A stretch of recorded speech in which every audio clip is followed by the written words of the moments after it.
Hello दोस्तों, मैं आपका साथी बाबूलाल गुजर और आपका हमारे नए यूट्यूब चैनल स्किल बाबू टिप्स पर स्वागत है। और आज हम जानने वाले हैं कि हम मार्च के महीने में ऐसी कौन सी 5 फसलें लगाएं जिनसे हमें उसमें लागत कम हो व प्रॉफिट ज़्यादा हो। तो इन सब्जियों के बारे में जानने से पहले हमें यह सब कुछ जानना चाहिए कि हमें सब्जी लगाने से पहले हमारे खेत में क्या क्या करना चाहिए।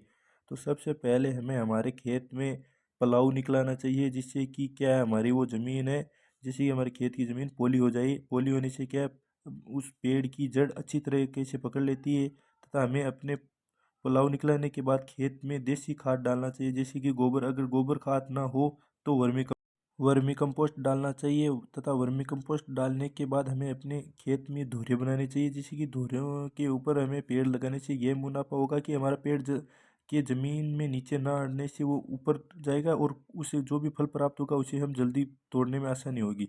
तथा उनमें हमें चौड़ाई में जगह 2 से या 2.5 फुट जगह रखनी चाहिए, जैसे कि हम अगर उससे फल प्राप्त होता है तो उसे हम तोड़ने जाते हैं तब पेड़ पौधों का नुकसान न हो।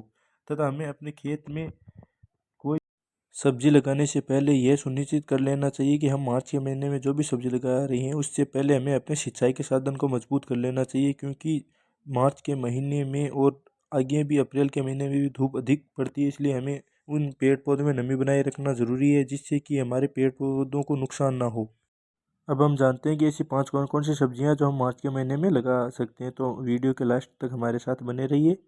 तो हमारी पहली फसल है मिर्च की खेती, जिसे हम काफ़ी तरीक़ों से उगा सकते हैं, जैसे कि क्यारी बना के या धोरे बना के या फिर किसी एक प्लास्टिक के बर्तन में भी बना सकते हैं। इसे काफ़ी तरीके से हम उगा सकते हैं और इसे टाइम पे अच्छा खाद मिलना चाहिए, अच्छा पानी मिलना चाहिए, जिससे हमें अच्छा मुनाफा होगा और इससे लागत कम होती है, इसमें इससे प्रॉफिट ज़्यादा होता है। ये पिछली बार भी 60-70 रुपये प्रति केजी बिकी थी। अब की बार भी इसका भाव अच्छा रहने की संभावना है। और मिर्च की अलग अलग किस्में आती हैं, जो अच्छी अच्छी किस्में होती है, सभी अच्छी होती है। 2 नंबर हमारी फसल है टिंडा यानी टिंगसी की खेती। ये बेलीय फसल है, जिसे बेलीय सब्जी कहा जाता है। आने वाले दिनों में इस सब्जी की काफ़ी डिमांड होती है इसकी, क्योंकि शादी विवाह ज़्यादा होते हैं। क्योंकि अप्रैल मई के अंदर शादियों का सीज़न आ जाता है और शादियों के अंदर ज़्यादा गंवार और टिंडा की सब्ज़ी ज़्यादा प्रचलित रहती है, इसलिए इसके भाव अच्छे रहने की काफ़ी संभावना है और ये कम लागत में अच्छा मुनाफा हमें दे जाती है। इसे लगाने की साधारण विधि है जो मैंने आपको बताया, उसी विधि से इसे भी लगाना है और इसमें ज़्यादा खाद्य वगैरह की भी ज़रूरत नहीं होती और ये प्रॉफिट भी हमें ज़्यादा दे जाती है, जिससे हमारी लागत भी कम होती है और हमें मुनाफा भी ज़्यादा हो जाता है।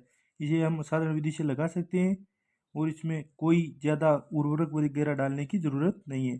3 नंबर हमारी खेती है गंवार की फसल, जिसे हम गंवार की खेती कहते हैं। और ये गंवार की खेती पिछली बार आपने सुना होगा, काफ़ी तेज़ी रही थी इसमें भी। और इसमें हमें थोड़ा बहुत लागत रहता है और प्रॉफिट अधिक रहता है और इसमें ज़्यादा पानी भी नहीं लगता। अगर हम किसी फुहार विधि से अगर नहीं कर सकते तो हम इसे है ना ऐसे ही घर पे, जो जिस व्यक्ति के थोड़ी जगह है तो ऐसे ही हम इसे उगा सकते हैं। इसमें क्या है, हम अपने एक बर्तन लेके छोटा, उसमें से इसे गोल गड्ढा बना के अभी 15-20 पेड़ लगाए, हमने घर जितनी सब्जी तो बना सकते हैं। और इससे हमें, अगर आपकी अधिक खेती है और आपके अगर जाव अधिक है यानी खेत अधिक है, तो आप अधिक भी इसमें इसे कर सकते हैं। उसमें ज़्यादा लागत भी नहीं रहती, उससे प्रॉफिट भी ज़्यादा होता है। और ये एक पेड़ भी है ना, इसमें बहुत फली दे जाता है हमें। और 3 नंबर पर हमारी फसल है बैंगन की फसल। ये काफ़ी प्रचलित खेती है। ये एक जुआ के समान है। इसके भाव कभी तो तेज़ होते हैं, कभी मंद। और पिछली बार तो इसकी इतनी तेज़ी आई थी कि भारत में इसकी आपूर्ति होना भी कम हो गया था, इसकी लोग पूर्ति नहीं कर पाए थे।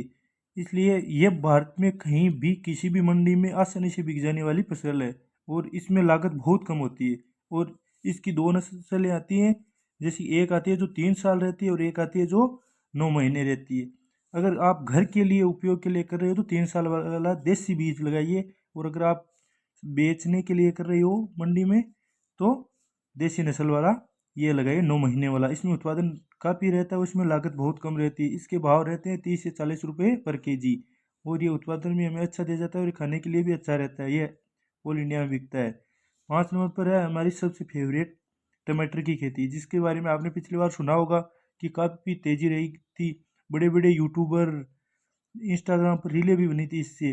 और ये काफ़ी ट्रेंड में थी, जैसे 200 रुपये पर केजी पिछली बार ये बिकी थी, और अब की बार भी इसका अच्छा भाव रहने की काफ़ी संभावना है। अगर आप इसे घर के लिए, साधारण घर के उपयोग के लिए लगाना चाहते हो तो भी उगा सकते हो, अगर आप बेचने के लिए लगाना चाहते हो तो भी लगा सकते हो।